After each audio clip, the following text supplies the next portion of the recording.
Gary, a good day's work? Excellent day's work, a continuation in the performance for last week. We started on the front foot, got a couple of early goals. Had never really let air settle, restricting them to very few chances, so that's credit to the defenders, you know, playing against a strike force of Michael Moffat and Lawrence Shankland, who have been in really good form, so credit to them, but our play going forward was really good. Very difficult to maintain that for 90 minutes, although we did do it last week.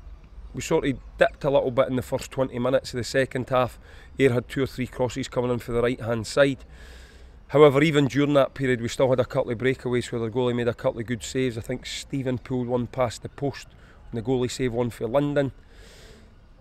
And then once we got past 15-20 minutes, I was quite comfortable that we were going to see the game out, and as it is, London set Stephen up for another goal and we got a fifth, so you've got to be pleased with that. 5 goals in any game, following on for last week's performance, excellent for the players. 9 goals in 2 games, you can't really grumble, can you? 8, Just is it? 8 games, so 8 goals in I thought I missed one. 8, no, you can't, but 2 clean sheets, you know, that's the thing, it's 2 clean sheets. We've played 10 games this season and we've had 5 clean sheets, so that's a good ratio. So I'm as pleased for that, because that was a challenge today for the centre halves, you know, and Marsh and Merson, to a lesser extent Kai and Josh, because they're a good team going forward. They score a lot of goals, they're used to scoring, they're not used to not scoring in a game. You know, if you look back, especially in the league over the last year and the last season and this season, it'll be very few games that they don't score, so that's a credit to our defenders about how well they played today as well. The game was over by half time in terms of goals, really. For you it may have been, but not for me. But I understand what you mean, but it's just standards, you know. I said that to the players, we're 4-0 up, you know, unless you do something stupid, you're a long way to winning the game. But I set them a challenge of getting a clean sheet and making sure we won the second half, and we've done that, so credit to the players, you know. As I said earlier in a radio interview, they look like they're enjoying coming to their work. There's a good camaraderie in the changing room, there's a good atmosphere in the training pitch. They're a really tight, yes, we're a small squad, but they're a really tight knit squad, and I think their performances just now are reflecting that they're happy doing what they're doing, so long may it continue.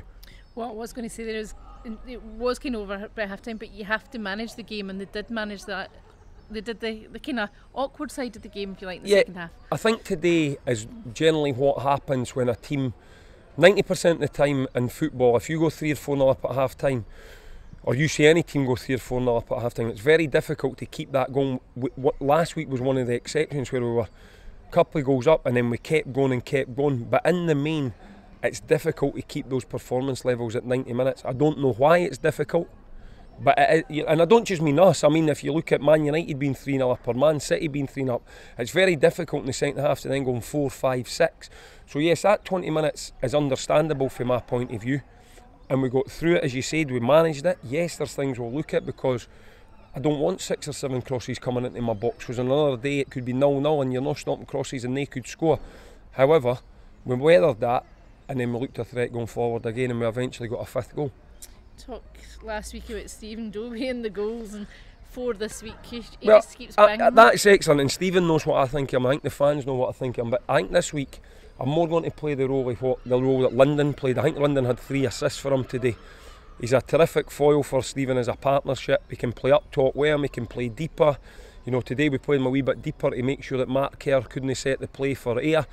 He done that terrifically well, and then he set Stephen up for 2 or 3 goals. And I'd also, as I said, I've touched on it, I'll focus on the defenders, because they were playing against an informed striker in the league, second only to Stephen in terms of goals, and we kept him relatively quiet. So Stephen will get the headlines, and rightly so, and I'm delighted with his contribution, and I hope I'm speaking about him every week, but this week I think there's other players in the team that have done an equally as important job. It's a break from the league next week with Crusaders, so a bit of the unknown next week again. Good, a bit of freshness, I like that. I was delighted that, I was delighted we got a home tie, but I just didn't want a team in our league to get a bit of freshness, whether it was a Colts team, whether it was a team for England, Wales, Ireland, or whether it was a team for the lower leagues. That's what I wanted, and it was a bit of freshness, so we're in hand. We've got some videos to look over for the Crusaders. I know I've done my coaching badges in Northern Ireland, so I know a few of the managers, so we'll have a good the players will be well aware of what to expect, but they should be looking forward to it. You know, they should be playing with they are playing with confidence, you can see that. And it's another game that we're going to try and win. You know, we want to try and win everything we enter, I think I'm right in saying if we can beat Crusaders, and it'll be hard because I think this year half the players have went full time, so it's not like a part-time club that we're playing against. It's a full-time club that are successful in Ireland, over in Northern Ireland. They're successful, so it'll be a difficult game. However, if we can beat them, I think that's us in the last 8. So then you're only 3 games for winning a tournament, and we want to try and win things. So players will get Monday off as a reward. You know, we're watching them because, as I said to you last week, most of the players have played the minutes again. But that's not so much due to injuries. That's because I can't leave any of them out of the team because of the performances they're putting in. They deserve to play, and they're making it virtually impossible for me to leave them out of the starting 11. And long may that continue. And the players that are out the team, albeit younger lads, and we've signed Adam, they're going to have to be patient if the players are putting in performances like that. Talk to you about Adam coming in, for people that don't know him. Yeah, well, we thought about what we needed. You know, we nearly went to get a bit of defensive cover, but for speaking for Gavin, Callum's probably only 3 or 4 weeks away from getting back, so we thought we'd try and take a wee bit of a risk and just run with the 4 defenders, and young Dan Harvey and Charlie's there if we needed them. And I wanted another attacking option because there's been a couple of games this season where we've maybe been behind or chasing the game, and I felt that we've maybe not had enough options to come off the bench. So delighted that we managed to get Adam in. He's 20, similar build, for the people that don't know him, similar build to Andy Stirling, left footed but actually prefers to play on the right. He can play in any of the positions behind the main striker. He's got good experience for a 20-year-old. He's played 40 games for Kilmarnock. Done a good bit of homework, spoke to Ross Goodwin about him, about the type of character he is, about the training ground. Couldn't speak high enough of him. Says that under Lee McCulloch he had played 9 or 10 games in a row and was arguably one of their best players last year.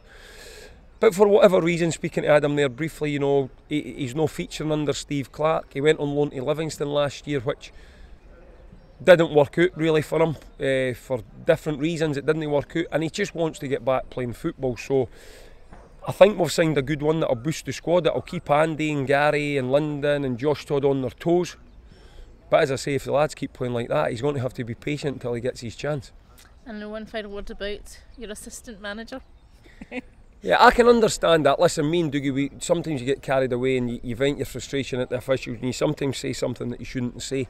However, I can understand Dougie's frustration there because Dougie went to the referees meeting at the start of the season with Callum Fordyce, and to us, the letter of the law is that if you don't make a legitimate attempt to get the ball, it's a penalty and a red card. Well, for where we were, we thought he pushed London first, and that was a penalty and it wasn't a legitimate attempt, and then the ref let it play on, and then he clipped his heels. So we actually felt there was two instances where the player should have received the red card. It was nothing to do with Stephen missing the penalty, so we were frustrated at that, and then we break away for an air attack. We play London in, Josh Todd in, he's through on goal, a touch and he's in on goal, and the referee pulls the ball back 50 yards to give us a free kick. So there's been 2 instances in 5 minutes. Listen, we can't excuse, you know, we get carried away sometimes. They're trying their best, and generally, you know, me and Dougie don't really comment here. You could ask probably all the officials in the league. We'd probably give them the least amount of trouble, you know. We don't really get involved with them. However, there was a bit of frustration there, our will to win, and I'm sure it'll not happen again.